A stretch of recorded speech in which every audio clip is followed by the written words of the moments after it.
Okay, so we're gonna do some just quick troubleshooting stuff for Mozilla Hubs.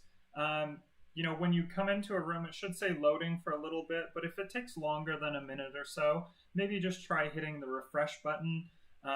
Sometimes it runs into problems.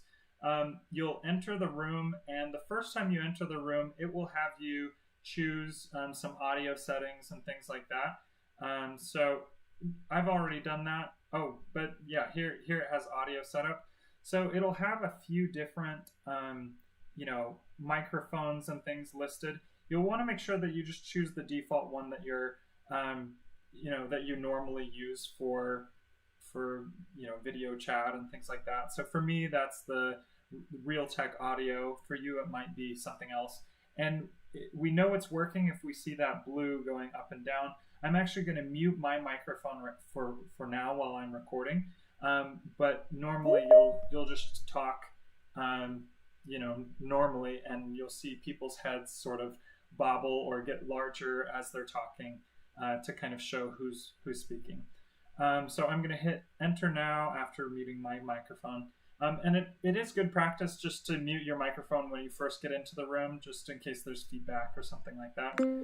You'll see once you're in the room that there's a little tab up here with a camera, and if you sort of mouse over it for a sec, it says this page is accessing your microphone. So we know that it's working.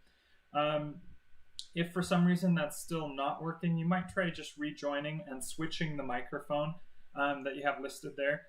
Also, if you're getting a lot of feedback or something like that, consider muting your microphone. If you have a standing microphone, like for streaming or something like that, maybe move it farther away from your actual speakers so that it's not picking up feedback there.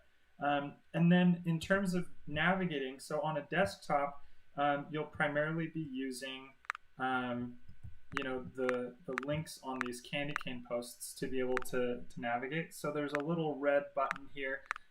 It's a little bit hard to read from here, but it says open link.